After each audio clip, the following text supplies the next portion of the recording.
Hi friends, ఈరోజు మీతో ఒక చిన్న విషయం షేర్ చేసుకోవడానికి వచ్చానండి. ముందుగా అయితే అందరికీ కూడా థ్యాంక్ యూ సో మచ్ అండి. ఎందుకు థ్యాంక్స్ చెప్తున్నానని మీరు అనుకోవచ్చు. ఇదే రోజు ఆగస్టు 3 అండి. ఈరోజు అయితే అసలు మేము మర్చిపోలేని రోజు. ఎందుకంటే లాస్ట్ ఇయర్ ఆగస్టు 3న మా వారికి బ్రెయిన్ బ్లడ్ క్లాట్ అయ్యి ఆపరేషన్ చేయించామండి మణిపాల్ హాస్పిటల్లో. మేము ఎలా వెళ్ళామంటే ఎంత టెన్షన్ అండి అసలు ఆ టెన్షన్ ఇప్పటికీ మాకు గుర్తుకొస్తుంటే నాకు గుండెలు టకా కొట్టుకుంటుంటాయి, మా సాయికి కానీ మాకు కానీ అందరికీ. ఎందుకంటే జూలై 28 నుంచి మేము ఆయనకి ఏదో తలనొప్పి వస్తుంది హెడెక్కే కదని అలా మేము చిన్న హాస్పిటల్ అన్నీ తిరుగుతూ ఉన్నామండి. జూలై 2నైతే అస్సలు సారీ అండి, ఆగస్ట్ 2నైతే అసలు మనలో లేరండి. మేము తీసుకెళ్ళడం ఇక్కడ గవర్నమెంట్ హాస్పిటల్ తీసుకెళ్ళమని కొంతమంది అంటే తీసుకెళ్ళాము. ఇక్కడ చూడమనేసారు, మంగళగిరి తీసుకెళ్ళాం చూడండి అన్నారు.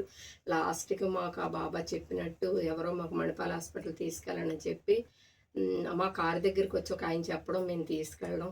అక్కడికి వెళ్ళిన తర్వాత కూడా డాక్టర్ గారు చాలా ఇదిగా మాకు, ఏ డాక్టర్ అయినా అలాగే చెప్తారనుకోండి, అసలు మేము ఏమి చేయలేమని కూడా అనేసారండి. నిజంగా మీ అందరి దీవెన వల్ల, ఆ భగవంతుడి దీవెన వల్ల ఆయన ఈరోజు చక్కగా మామూలు మనిషి అయ్యి మేము ఈరోజు ఇలా హ్యాపీగా ఉన్నామంటే మీ అందరికీ పేరు పేరున ధన్యవాదాలు తెలుపుకుంటున్నానండి. అలాగే జేసస్ అవనివ్వండి, అల్లా అవనివ్వండి, యేసు ప్రభు అవనివ్వండి, సాయిబాబా అవనివ్వండి, ఏడుకొండల ఈ దేవుడు ఆ దేవుడే, నేను ఏ దేవుడిని విమర్శించట్లేదు, కానీ అందరి దేవుళ్ళకి కూడా నేను చాలా చాలా రుణపడిపోయానండి. నిజంగా ఆయన్ని అలా కాపాడి తీసుకొచ్చినందుకు మేమైతే చాలా చాలా హ్యాపీగా ఉన్నాము. అయితే నేను ఇందులో మీకు ఎప్పటి నుంచో చిన్న విషయం షేర్ చేసుకుందాం అనుకుంటున్నాను. అదేంటంటే, నాకు ఏదైనా చిన్నది ఏదైనా ఇది జరుగుతుంది అనేటప్పుడు నేను ప్రతి వారం పారాయణ చదువుతానండి. ఆ పారాయణలో కూడా కొన్ని తెలుస్తుంటాయి నాకు. ఏదైనా ఈ వస్తువు పోతుంది, లేకపోతే ఈ ఎదరు ఇలా ఉంది, అలా ఏంటో నా మనసుకు అనిపిస్తుందండి ఆ రోజు గురువారం.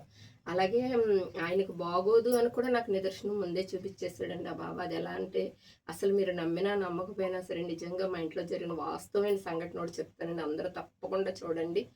ఆ బాబాని నేను ఎందుకు అంత ఇదిగా నమ్ముతానన్నది మీకు అర్థమవుతుంది. అయితే ఆయనకి మే నెలలో మా పాపకు మ్యారేజ్ అవ్వడం, మేము బండి మించి పడిపోవడం, తర్వాత మాకేం తగలలేదేమని మేము ఊరుకోవడం, అది అలా అంత పెద్ద ప్రమాదంలాగా అయిపోయిందండి. అది అయిపోతే జూన్లోనో ఎప్పుడో అనుకుంటండి, నేను ఇదిగోండి, ఇది మా ఇంట్లో ఉన్న బాబావారి విగ్రహం. ఇది నేను ఈయన్ని అన్నయ్య అని పిలుచుకుంటాను. నేను చాలా ఇష్టం నాకు ఈ విగ్రహం అంటే. ఎందుకంటే మా పాపలు నా బర్త్డే గిఫ్ట్గా ఇచ్చారు. అప్పటి నుంచి నాకు ఒక అన్నయ్య వచ్చాడని చెప్పి చాలా ఇష్టంగా, ఒక మనిషిని ఎంత ఇష్టంగా ఇష్టపడతానో అంత నాకు నా ప్రాణం అండి. ఈ బొమ్మ అంటే అంత ప్రాణం నాకు. బొమ్మని నేను మా అన్నయ్య. అయితే ఏమైందంటే, నేను అద్దం మీద పెట్టుకుంటానండి ఈ బొమ్మని, సాయిబాబాని. నేను ఏం చేస్తానంటే, పడుకునేటప్పుడు ఎదురుగా అద్దం ఉంటుందండి, ఆ అద్దం మీద ఇలా నిలబెట్టి ఉంచుకుంటాను. ప్రొద్దుట్లు లేవగానే నేను ఆయన చూసే దండం పెట్టుకొని లెగుస్తాను. నాకు అది అలవాటు. ఆ రోజు ఈయనతో మాట్లాడుతూ జూనో జూలై అయ్యి ఉంటుందండి, ఇలాగ కూర్చొని ఇలా అంటుంటాడికి వెనకాల ఉన్న అద్దం మీద నా బాబా విగ్రహం కింద పడిపోయిందండి. పడిపోయి ఏమైందంటే, తల విరిగి పడిపోయింది. తలకి తల ముండవనట్టు పడిపోయింది. అయితే ఇది కవర్లో ఉండేదండి. ఎప్పుడు కవర్ తీయలేదు నేను, మాసిపోద్దని చెప్పి కవర్లో పెట్టే ఉంచుకునేదని. ఆ కవర్లోనే తల ఊడిపోయి ఒక సైడ్, ఏ సైడ్ అయితే, నిజంగా చెప్తున్నానండి, మా వారికి ఏ సైడ్ అయితే ఆపరేషన్ అయ్యి సీరియస్ అయిందో ఆ సైడ్ బాబావారి తల కూడా అటు అలాగే ముక్క అయిపోయి లోపల ఉండిపోయింది. అది చాలా ఏడ్చేసాను. ఆ కవర్ అలా పట్టుకొని ఏడుస్తుంటే మా చిన్నమ్మాయి అందరూ, మళ్ళీ కొనుక్కోవచ్చులే మమ్మీ, బొమ్మే కదా, బాబా విగ్రహమే కదా, మళ్ళీ కొనుక్కుందాం అందుకని. విగ్రహం కొన్నంత తేలిక కదరా, నా మనసు ఇది, నా ప్రాణం ఏంటి ఇలా పగిలిపోయింది. చాలా బాధపడి దాన్ని అలా పక్కన పెట్టేశానండి. అసలు పోనీ ఏం చేయలేదు నేను, ఇంకా మళ్ళీ దాన్ని అదే ప్లేస్లో అలా పెట్టేసి ఉంచేసాను.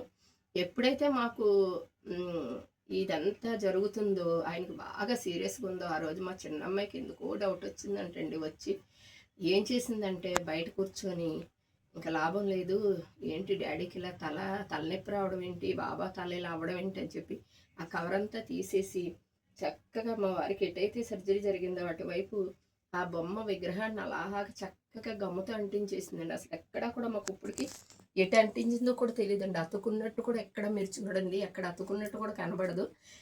అయితే అది అంటించేసింది, ఆ బొమ్మ బాబా వారిని అలా అంటించేసింది. అంటించేసిన తర్వాత మాకు కొంచెం ధైర్యం వచ్చిందండి. అంటే ఇది ఇలా నిదర్శనం చూపించావా బాబా, అందుకే నీకు తలనొప్పి వస్తుందా, తలలో ఏమైనా ప్రాబ్లం అయిందా ఏంటి అనుకున్నావు.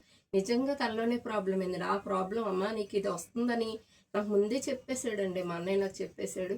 ఇంకో విషయం అండి, మా అమ్మాయి ఆ రోజు ఆ బాబా వారిని ఏం చేస్తుందంటే సన్నగా చిన్నది పుల్లలాంటిది తీసుకొని దాంతోటి గమ్ముతో అంటిస్తుంటే, మీకు నిజంగా చెప్తున్నానండి, ఆయన కంట్లోంచి ఇట్లా అది పుల్ల పెట్టి ఇలా ఇలా తుడుస్తుంటే కంట్లోంచి వాటర్ వచ్చిందంటండి. వాటర్ చూసింది మా అమ్మాయి. ఇంకోటి ఏంటంటే మా చిన్నమ్మాయికి చాలా క్లియర్‌గా బాబా కనిపించారండి. మళ్ళీ తగ్గిన తర్వాత మేము బాబా గుడికి వెళ్తే నిజంగా లోపల కూర్చుంటేనంటండి, ఆ విగ్రహంలోంచి బాబా అలాగ వైట్ డ్రెస్ తోటి నవ్వుతూ చక్కగా మా అమ్మాయిని చూస్తున్నట్టే కనిపించారంటండి. అది ఎంతమంది అదృష్టం చేసుకుంటే అంత నిదర్శనం అన్నది నేను చెప్పలేను గానండి.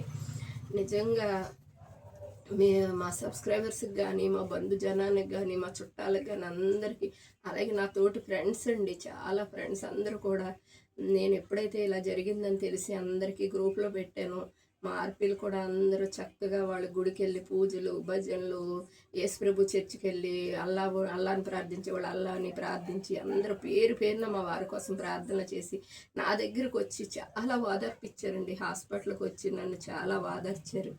నువ్వు ఇంకా ఏం పర్వాలేదు, కానీ ఆయనకి మళ్ళీ బయటపడే వరకు మా ప్రాణంలో లేదండి. అసలు మనసులో లేదు. అసలు వస్తామా లేదా మళ్ళీ నవ్వుతా అనుకున్నాం మేము.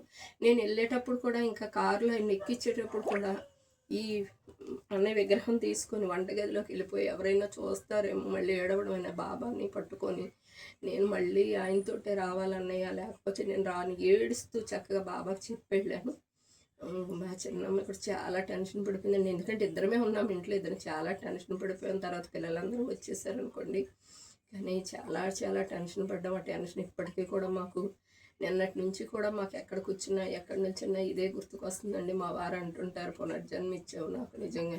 మనం కాదండి, మీ అందరి దయ వల్ల, భగవంతుడి దయ వల్ల, మనం చేసుకున్న మంచితనం వల్ల ఆయనకి ఇది రెండోసారి. ఇది పెద్ద దెబ్బ రెండోసారి అండి. ఫస్టోసారి హార్ట్ ఆపరేషన్ అయింది.